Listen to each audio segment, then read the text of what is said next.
Let's get the NFL Blitz here. And you want to do the Blitz now? All right. 5 big issues from week 1 headed into week 2. Sully, go. All right, Mike. Question number 1. Obviously, pretty good rookie debut for Browns quarterback DeShone Kizer. 20 of 30, 222 yards, 1 touchdown, 1 rushing touchdown, 1 interception. Now, Browns coach Hugh Jackson says he thinks Kizer is going to be really good. Do you see the Browns as being a good team this season, competitive? Are the Cleveland Browns actually trending in the right direction? Yeah, I think they are. It's going to take time. I mean, they're loaded with assets. I mean, they have 2 first-round picks, 2 second-round picks, a third, 2 fourths. They're loaded in the upcoming drafts.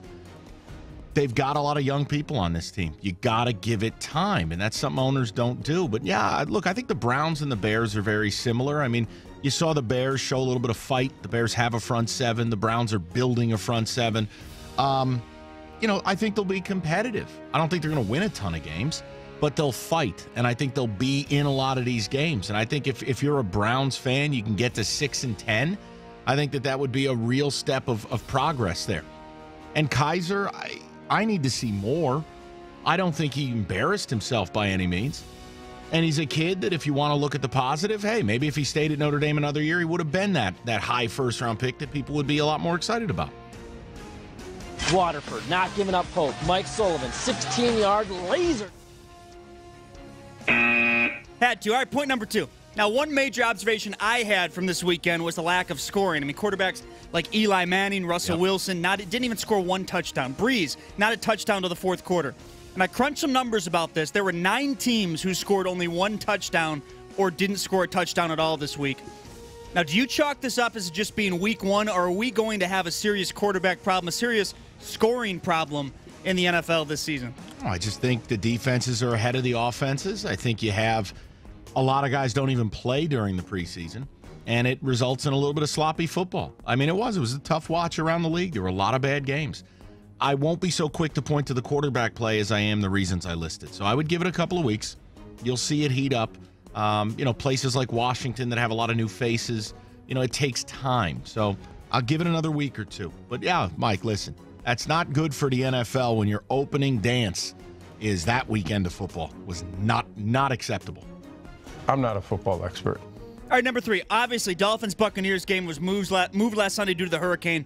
And because of this postponement and the fact that Miami will now play 16 games in a row, Miami owner Stephen Ross has asked the NFL if they could move their October 1st game in London back to Miami.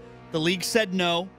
Should the league have made an exception and moved the London home game from Miami back to South Beach? No, I mean, Ross agreed to it. You got to follow through with it. I think what the league needed to do was to have the 2 teams play somewhere other than Miami or Tampa Bay, and they needed to do it Thursday night or Friday night,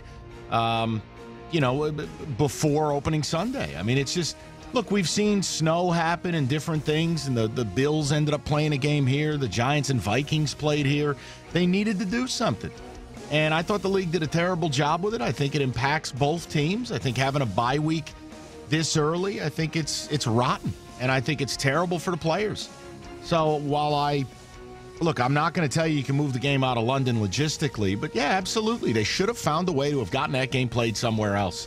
Newsflash, none of those players were in Miami and Tampa this weekend anyways. All right, number 4. Now, the amount of articles and breakdowns I've read about Tony Romo's broadcast debut was just, overwhelming. Some praising him for sounding great, sounding very insightful. Others ripping him for sounding like a know-it-all. I wanted to ask you, Mike, where are you at with this? Do you like broadcasters calling out plays and telling you what's about to happen? Because there's definitely a mix online right now with the good, bad reviews of Romo. First of all, the online mix is nothing more than the toilet water that you flush. Okay? You complain when the guy doesn't give you insight. You complain when he does. He's there for a reason. It's to either be massively entertaining or massively insightful. And Romo is the latter. He was absolutely telling you what you were about to see. He filled one of the 2 things you need a color analyst to be. I'm fine with it. I want to see how it looks week in, week out, several weeks deep to see if he improves, gets more comfortable, but I like it. Again, you're never going to make people happy because people are miserable. But he outdid my expectations, and he was very intelligent. So I'll take it. Is he the most entertaining guy in the world? No, hell no. Fury touchdown. I thought he was great, too. All right, last question, number 5. Colts ruled out Andrew Luck again for week 2. Here's the thing, Mike. I don't necessarily have a cute question here, but I wanted to ask you, can you explain specifically just how big of an injury you think that this is? Seems like an injury that carries one of the biggest possible impacts on a team. It's a huge impact. I mean, all right, it goes without saying. It's okay. The Giants with Odell Beckham don't have a good offense. Without him, they have no chance to win. It's the same principle with Andrew Luck. Without Andrew Luck, they won't win a football game. But maybe that's the plan. What would be best right now for the Colts? Think about it. Bottom out. Bottom out, then go after Jim Harbaugh, right? I assume. No, I wasn't going that direction. I just meant Pagano isn't going to be there anymore. You know you're not going to fix this thing and be competitive this year. You know Andrew Luck's not healthy now, not going to be healthy for week 2. Let's say Luck misses 4 or 5 games. Your season's already over.